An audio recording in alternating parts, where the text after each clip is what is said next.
여러분이 한 절 교독하시겠습니다. 그런즉 우리가 무슨 말을 하리요? 의를 따르지 아니한 이방인들이 의를 믿었으니 곧 믿음에서 난 의요. 어찌 그러하냐? 이는 그들이 믿음을 의지하지 않고 행위를 의지함이라.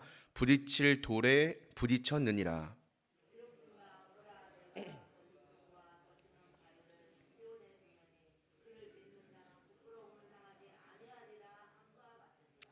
형제들아, 내 마음에 원하는 바와 하나님께 구하는 바는 이스라엘을 위함이니 곧 그들로 구원을 받게 함이라.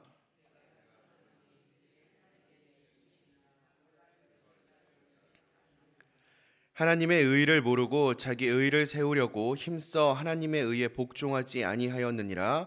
그리스도는 모든 믿는 자에게 의를 이루기 위하여 율법의 마침이 되시니라.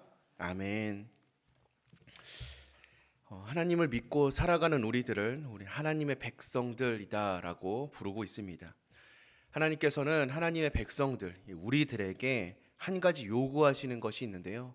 그것이 바로 의로움이라고 할 수 있습니다. 왜냐하면 하나님 본인께서 완전하고 의로우신 분이시기 때문입니다. 하나님께서 우리에게 요구하고 있는 이 의로움, 하나님의 의에 이르는 방법은 두 가지가 있습니다. 한 가지는 하나님께서 우리에게 주신 모든 율법을 완전하게 지키는 것이고요. 또 한 가지는 예수 그리스도를 믿는 것입니다. 어제 말씀에 이어서 오늘 말씀은 우리가 어떻게 하나님의 의에 도달할 수 있는지에 대해서 이야기하고 있습니다. 우리가 받은 의로움은, 그리고 또 우리가 누리고 있는 의로움은 어디에서 기인한 것인지를 다시 한번 묵상할 수 있는 귀한 시간이 되기를 소망합니다. 이 사도 바울은 의를 쫓아간 이스라엘이 오히려 하나님의 의에 이르지 못했다라고 선언하고 있습니다. 유대인들은 우리가 잘 알고 있는 것처럼 하나님이 주신 율법을 지킴으로써 의를 얻으려고 노력하였습니다.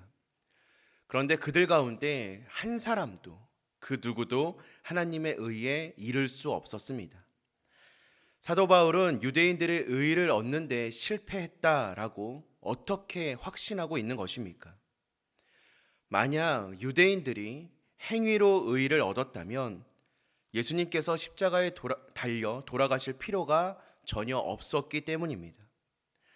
예수님의 십자가 사건은 인간이 행위로는 도저히 하나님의 의에 도달할 수 없음을 확증하는 증거입니다.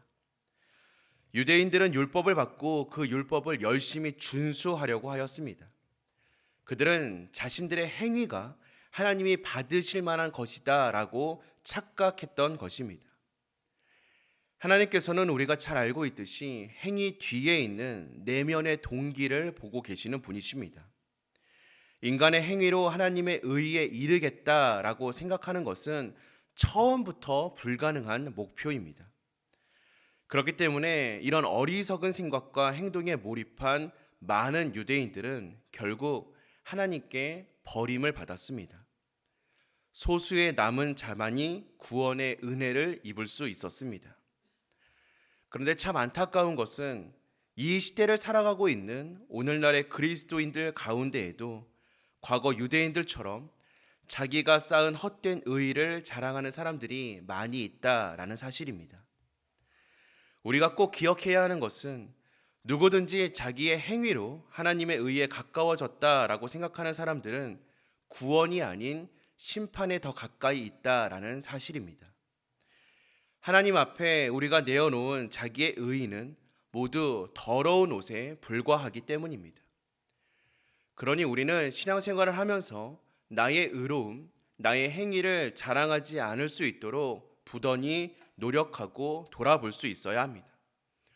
모든 것은 하나님의 은혜입니다.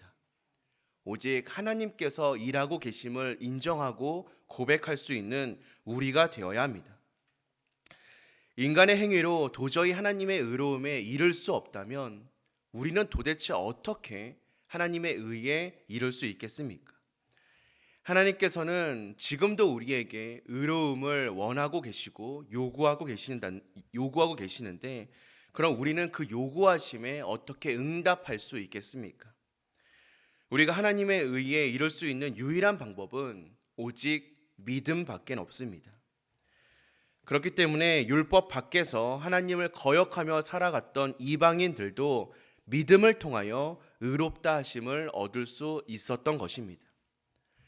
사실 이방인들은 율법을 알지 못하는 사람들이었습니다.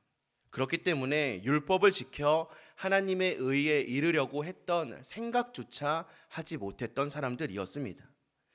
그러니 그들은 복음을 듣고 예수 그리스도를 믿음으로 의롭다 하심을 얻게 된 것이 어찌 보면 자연스러운 모습인 줄도 모르겠습니다.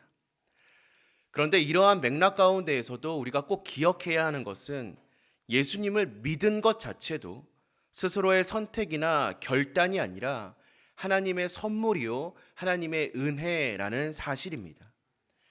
그렇기 때문에 우리는 자칫 착각할 수 있는 믿음을 또 다른 자기의 의로 여겨서는 안 될 것입니다. 내가 믿었기 때문에 구원받았다라고 생각하는 것 자체도 교만입니다. 그리스도께서 우리에게 베푸신 십자가의 은혜를 겸손하게 받아들이고 감사하는 것, 이것이 바로 믿음인 것입니다. 많은 유대인들에게는 십자가가 걸림돌이 되었습니다. 하지만 이방인들에게는 구원받을 수 있는 지혜가 되었습니다. 지금 우리들에게도 두 가지의 길이 존재합니다.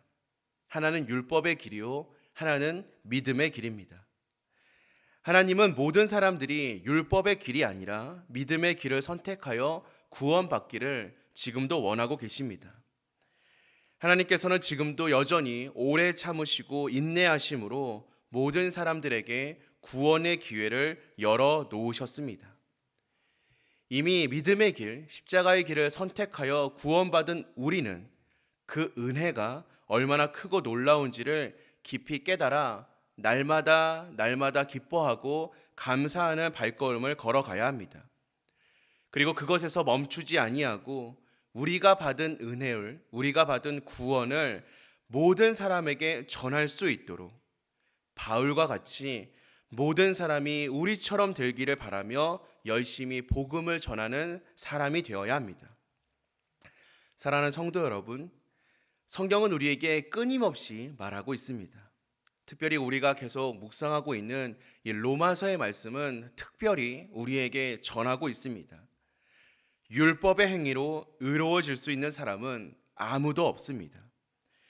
연약하고 불완전한 자신의 능력을 의지하면 결코 의로워질 수 없습니다.